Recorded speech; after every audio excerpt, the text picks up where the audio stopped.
Hey dudes, CI here. So I asked for ideas on future videos and I got them. Lacey asked me to do a story, possibly about unironic enthusiasm, and so that's what I did. Started thinking about it yesterday, got up this morning, started writing it down, and I got myself a 4-page short story about all of us. Here we go! This is the story of a girl named Linda. She's from Latvia, but has friends all over the world because she's awesome, and that's what awesome people do.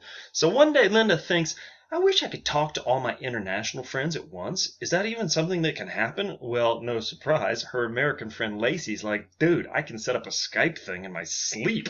Who's in? So everyone's in, and Lacey sets it up. And Zoe is there, and Alice is there, and Nathan is there, and Marcus is there. And the only one who's not there is CI, because he's got this other thing he's got to do. At least he says he's got this other thing. It's possible he's just lying because he doesn't want to get out of bed. Well, whatever. The Skype's happening, and it's fun and all, but then Linda says to her friends, you know what? We should go to Portland and find out what CI looks like. And Marcus says, what, you mean like an actual trip to Portland in America? And Linda's like, fuck yeah, that dude's always hiding behind his stick figures. Let's go see what he looks like. Well, down in Arizona, Nathan's like, you mean CI the robot? We're talking about CI the robot, right? Because I'm pretty sure he looks like a robot. And Zoe's like, he's not actually a robot, Nathan. That's just a joke I made. I wasn't serious. And Nathan was like, I don't know. It was pretty convincing. Well, right about then, Alice pipes up, and she's like, guys, I just did the math. CI can't possibly be a robot because of math, physics, math. He's actually a person. We should go to Portland and find out what he looks like. There's a little bit of silence then, everyone just kind of staring at each other. Then Marcus says, Alice, did you just say math, physics, math? Like right in the middle of that sentence? Alice looks a little embarrassed and says, well, yeah, okay, you caught me. I didn't want to run the actual numbers, and I was hoping you wouldn't notice that part in the middle. But whatever. Trust me, CI's not a robot. Let's go to Portland. So, long story short, the group of friends plan their trip. Alice flies to Latvia and picks up Linda. Then they fly to Austria and pick up Marcus. Then they fly to Arizona and show up at Nathan's house.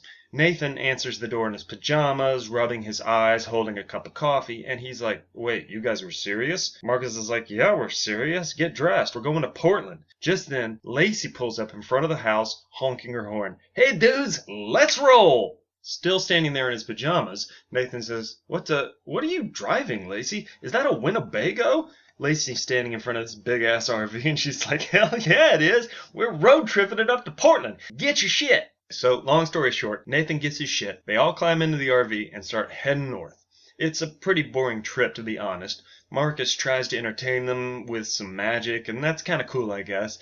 Nathan plays the tuba for a while, and that's okay at first, but then it gets kind of horrible because he's only got the one song. It's this Coldplay song, and it's a fine song and all that, but let's be honest, a single song over and over on a tuba in a Winnebago? Nobody wants that. Fortunately, before too long, they were in Reno, Nevada, pulling up in front of Zoe's house. Before they even come to a complete stop, Zoe's racing out of her house, bag in her hand, screaming, open the door! Open the door! Her parents are racing right behind her. Linda throws open the Winnebago's door.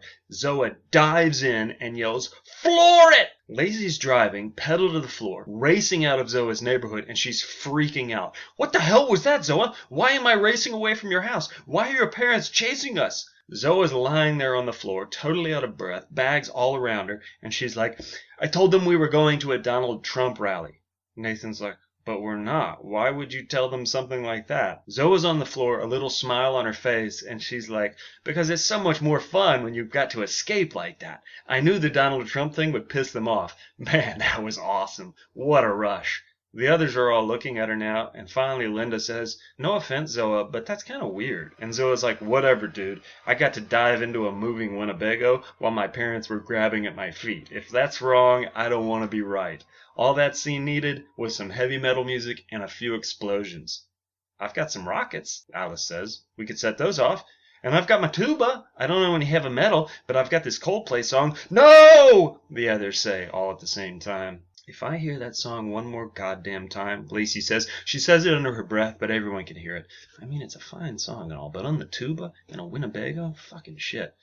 Well, anyway, that's that. They've got everyone, and they're on their way to Portland. It's a cool trip, I guess. They see mountains. They see forests. One time, Zoa calls the cops and tells them there's a Winnebago transporting cocaine from Reno to Portland, which of course leads to this horrible police chase with gunshots and screeching tires and heavy metal music and explosions. When Lacey finally loses the cops, she's like, Jesus friggin' Christ, Zoa, why do you keep doing that? And Zoa's like, dude, that was such a rush. Let's call the FBI and tell them we're terrorists. At which point, the others tie her up and put duct tape over her mouth. So eventually, they get to Portland.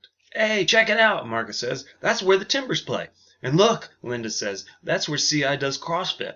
And over there, Alice says, that's where he writes and drinks coffee. We must be close. And then they finally arrive at C.I.'s house. They know it's his house because there's a giant neon sign out front telling them so.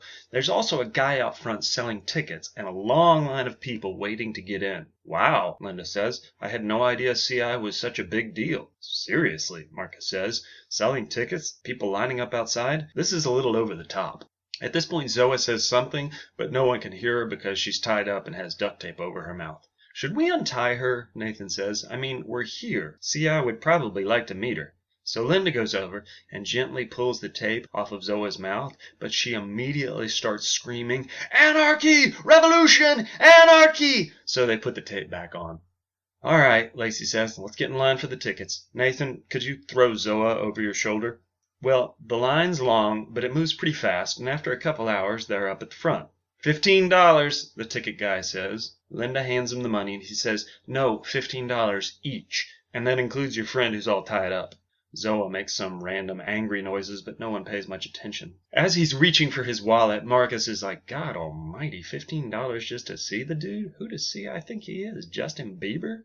Alice asks the ticket guy, what does this $15 get us? I mean, do we get to meet him? Say hi? All that stuff? You get to go into the house, the ticket guy says. You get to see him, but you can't talk to him. And no eye contact. I'm serious. No eye contact. Last guy who made eye contact with him is dead now, so don't let that be you.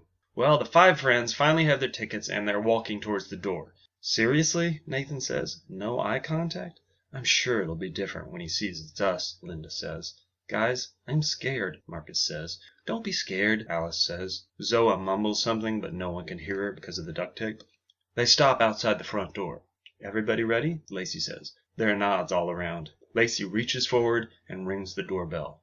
From inside, they hear footsteps approaching. Everyone holds their breath. The doorknob turns. The door opens. And there he is.